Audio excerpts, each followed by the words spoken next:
ஏன் ஸ்விக்கி ஜொமேட்டோ போன்ற நிறுவனங்கள் எல்லாம் டெலிவரி பர்சன் சொல்லாம டெலிவரி பார்ட்னர் அப்படின்னு சொல்றாங்கன்னு உங்களுக்கு தெரியுமா? டெலிவரி பண்றவங்களை கௌரவிக்கு விதமா அப்படி அழைக்கிறாங்க அப்படின்னு நினைச்சீங்கன்னா இதுல அது மட்டும் கிடையாது. இதுக்கு பின்னாடி பெரிய கார்பரேட் பாலிடிக்ஸ் இருக்கு. ஒரு கம்பெனி எம்ப்ளாயி அல்லது ஊழியர் அப்படின்னு அழைக்கும் பட்சத்துல அவங்களுக்கு தேவையான PF, ESI, bonus, leave, working time, minimum wage fixing மற்றும் ஜாப் செக்யூரிட்டி போன்ற சலுகைகள் மற்றும் சட்ட பாதுகாப்பு வழங்குதல் போன்ற கடமைகள் அந்த கம்பெனிக்கு ஏற்படும். இதனால அந்த கம்பெனிக்கு செலவு அதிகமாகும். ஆனால் டெலிவரி பார்ட்னர் அப்படின்னு சொல்கிறதுனால அவங்க self employed gig workers category கீழே வராங்க.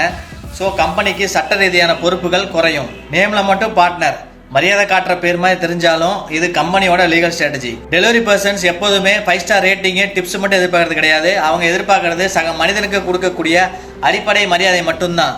ஸோ மக்களாகிய நம்மளும் கடை உரிமையாளர்களும் அதை அவங்களுக்கு வழங்க வேண்டியது கட்டாயம். உங்களுக்கு தெரிஞ்ச டெலிவரி பர்சனுக்கு இந்த வீடியோ ஷேர் பண்ணுங்க. இந்த தகவல் உங்களுக்கு பயனுள்ளதாக இருக்கும்னு நான் நம்புறேன். தொடர்ந்து பயனுள்ள தகவலை தெரிஞ்சுக்க நம்ம பேஜை ஃபாலோ பண்ணிக்கங்க. தேங்க்யூ.